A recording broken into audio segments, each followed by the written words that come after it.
वंचित बहुजन आघाडी Asegaon Purna circle यांचे वतीने लोकशाही गौरव सभेच्या सन्मानार्थ भव्य बाईक रॅलीचे आयोजन. प्रतिनिधी प्रवीण तेलमोरे. नमस्कार, मी भाग्यश्री महाराष्ट्र न्यूज 24 लाईव्ह मध्ये आपले स्वागत करते. दिनांक 20 जानेवारी अमरावती येथे होऊ घातलेल्या वंचित बहुजन आघाडीच्या लोकशाही गौरव सभेनिमित्त भव्य बाईक रॅली काढण्यात आली. यामध्ये मोठ्या प्रमाणात लोकांनी सहभाग घेतला. या रॅलीची सुरुवात आसेगाव येथून झाली व अमरावती येथे सायन्स कोर मैदानात होणाऱ्या सभेत बहुसंख्य लोकांनी सहभाग नोंदविण्यासाठी व वंचित बहुजन आघाडीचे राष्ट्रीय अध्यक्ष माननीय ॲडव्होकेट बाळासाहेब आंबेडकर यांचे भाषण ऐकण्यासाठी लोकशाहीवादी जनतेने सहभाग घेऊन उत्स्फूर्त असा प्रतिसाद दिला. यामध्ये हजारोच्या संख्येने लोकांनी सहभाग नोंदविला. महाराष्ट्र न्यूज 24 लाईव्ह करता प्रतिनिधी प्रवीण तेलमोरे तसेच मी भाग्यश्री आपली रजा घेते. भेटूया पुढील बातमी सत्रात. नमस्कार. व तसेच वंचित बहुजन आघाडीच्या वतीने अमरावती सायन्स कोर येथे संविधान बचाव देश बचाव महासभा संपन्न. महासभेला उसळला जनसागर. प्रतिनिधी संदीप इंगळे तथा अभिज्ञा दाभाडे. दिनांक 20 जानेवारी 2024 रोजी सायन्स कोर येथे दुपारी 4 वाजता अमरावतीला वंचित बहुजन आघाडीचे राष्ट्रीय अध्यक्ष तथा बहुजन हृदय सम्राट श्रद्धेय ॲडव्होकेट प्रकाश उर्फ बाळासाहेब आंबेडकर यांचे मार्गदर्शन ऐकण्याकरिता महासभेला हजारोच्या संख्येने जनसागर उसळला होता. यामध्ये आपण बघू शकता, परमपूज्य डॉक्टर बाबासाहेब आंबेडकर लिखित संविधान वाचवायचे असेल, लोकतंत्र वाचवायचा असेल, लोकशाही अबाधित ठेवायची असेल तर आपणाला आघाडीशिवाय पर्यायच नाही आणि एकत्र आल्यावाचून कोणताही उपाय नाही. त्यामुळे आपणाला एकत्र यावेच लागेल. तसेच सध्या बाळासाहेब आंबेडकर यांनी आपल्या भाषणातून काय संबोधित केले ते बघूया. तर महाराष्ट्र न्यूज 24 लाईव्ह करता प्रतिनिधी संदीप इंगळे तथा अभिज्ञा दाभाडे. नमस्कार. आम्ही चर्चा करणार नाही, आम्ही निवेदन देणार नाही.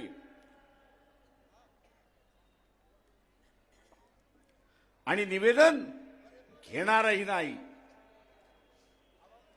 हे काय दाखवतंय? ही एकच गोष्ट त्या ठिकाणी दाखवते आणि ती म्हणजे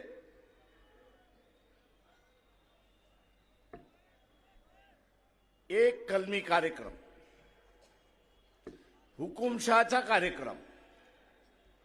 एक पक्षच या ठिकाणी नगरपालिकेच्या शाळेंना गळती लागली होती, त्या बंद कशा होतील हेच ते त्या ठिकाणी पाहत होते.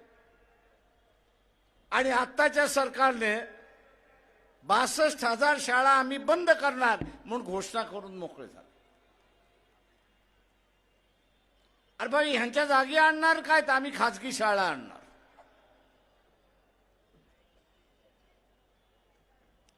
किती कुटुंब ह्या सभेमध्ये बसलेले आहेत, त्यांना खाजगी शाळेंच्या फिया भरता येतील त्यांनी हात वरती करा.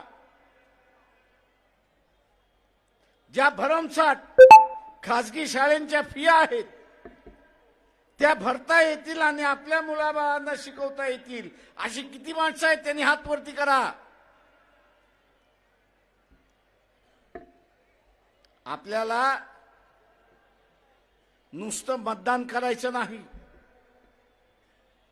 तर मतदान करत असताना जे सरकार 5 वर्ष बसणार आहे ते माझ्या उपयोगी आहे की नाही, माझ्या फायद्याचं आहे की नाही हे पाहणं त्याच्यातलं असणारं महत्वाचं आहे.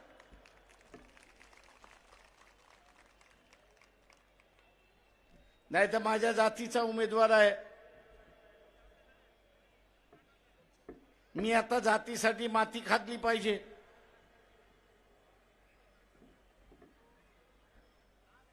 आणि माती खाल्ल्यानंतर 5 वर्ष ठणा बोंबलाला लागायचं की माझं घरच उद्ध्वस्त ह्यांनी करून टाकलेलं आहे, सत्ताधाऱ्याने माझं असणारं घर उद्ध्वस्त करून टाकलंय, कुटुंब उद्ध्वस्त करून टाकलाय, व्यवसाय उद्ध्वस्त करून टाकलाय. बोंबलायचं कशासाठी?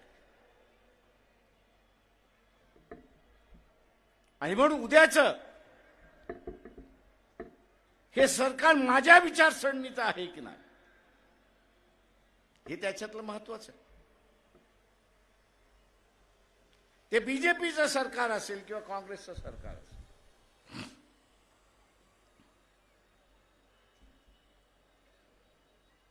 त्यांची जर इच्छाशक्ती असती ती इथं गरीब मराठ्याला आरक्षण त्यांनी दिलं असतं. इच्छाशक्ती असते. मी जे म्हणतो, ज्याला कोणाला असणारा समजून घ्यायचा असेल तर आता असणारा सुप्रीम कोर्टाने जो निकाल दिला तो निकाल वाचावा. त्यांनी असणारा असं नमूद केलेलं आहे जजमेंटमध्ये, निकालामध्ये असं म्हटलेलं आहे की आमच्या पुढे जो अहवाल आणला तो अशा पद्धतीने अहवाल आणला की मराठा वर्गामध्ये गरीबच नाही. अहवाल असा आणला की गरीबच नाही मराठा समाजामध्ये, सगळे श्रीमंत आहेत. आणि मग ते म्हटले, कोर्ट म्हणाला की श्रीमंत असेल तर मग ह्याला आरक्षणाची गरज काय. पण त्या अहवालामध्ये हे नमूद केलं असतं की 30 वर्षापूर्वी ज्याच्याकडे 20 एकर जमीन होती, 30 वर्षापूर्वी ज्याच्याकडे 30 एकर जमीन होती, आज कुटुंब विभक्त होऊन तो 2 एकराचा मालक झालेला आहे आणि म्हणून तो गरीब झालेला आहे, साधनहीन झालेला आहे. साधन नाही त्याच्यासाठी, शासनाने त्याला साधन पुरवलं आहे. हा अहवाल जर असता तर कोर्टाने तो मान्य केला असता आणि गरीब मराठ्याला आरक्षण मिळालं असतं. अशी असणारी परिस्थिती. पण सत्तेमध्ये बसलेला कोण आहे तर हे नातेवाईकच आहेत. काँग्रेसमधले बसलेले असले तरीच नातेवाईक आहेत, बीजेपीच्या मार्फत बसले तरी नातेवाईकच आहेत. खरं आहे की खोटं आहे? आता ह्यांना नातेवाईकांचं राजकारण पाहिजे, ते गरीब मराठ्याचा प्रश्न राहिला कुठं? सत्ता आपल्या